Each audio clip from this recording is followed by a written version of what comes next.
Did Sandra really kill her husband, or did he take his own life? In Anatomy of a Fall, we explore the mystery around Samuel's death, the secrets within his marriage, and the struggle between truth and memory. Let's dive into this intense, complicated thriller where the line between innocence and guilt isn't always clear. The story begins after the mysterious death of Sandra's husband, Samuel. Sandra quickly becomes the prime suspect in her husband's death. At first, she and her lawyer, Vincent, explore different theories. One idea is that Samuel took his own life, but Sandra herself admits this doesn't seem likely. The only person who can back up Sandra's story is her blind son, Daniel. Daniel is a key witness, but his memory isn't entirely reliable. He remembers hearing his parents having a calm conversation in the shed just before Samuel died. Daniel says he could tell where he was because of a textured tape Samuel had put on the shed wall for him. But when investigators try to recreate this scene, Daniel suddenly changes his story,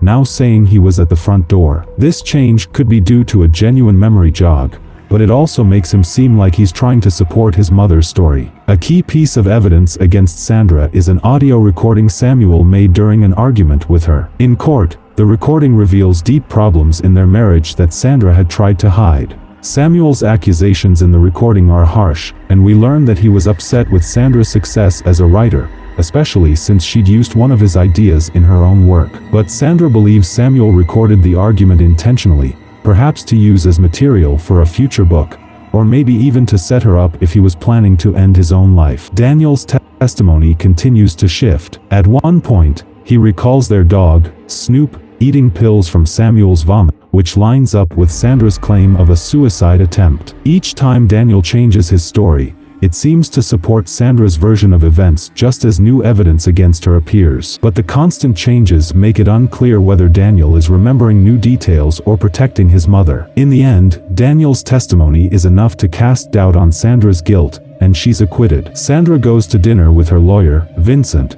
but she confesses that winning doesn't feel like a victory. Now she's left with mixed feelings.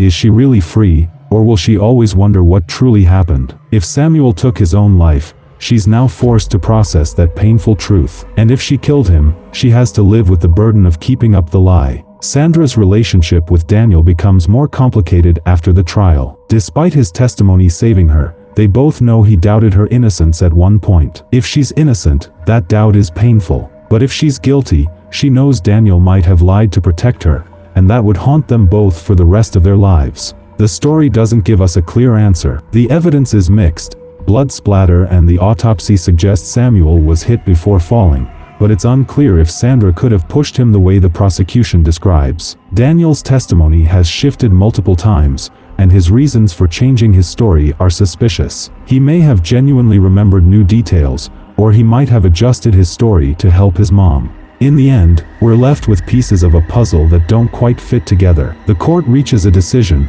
but for Sandra, Daniel, and us as viewers, the truth is still cloudy. Did Samuel set up his own death to frame Sandra, or did Sandra cover up a terrible crime? Anatomy of a Fall leaves us questioning the nature of truth, memory, and what really happened that day. And that's Anatomy of a Fall. It's a haunting story about family, memory, and the search for justice that ultimately leaves us with more questions than answers. What do you think happened? Let us know in the comments. Don't forget to like and subscribe for more movie breakdowns.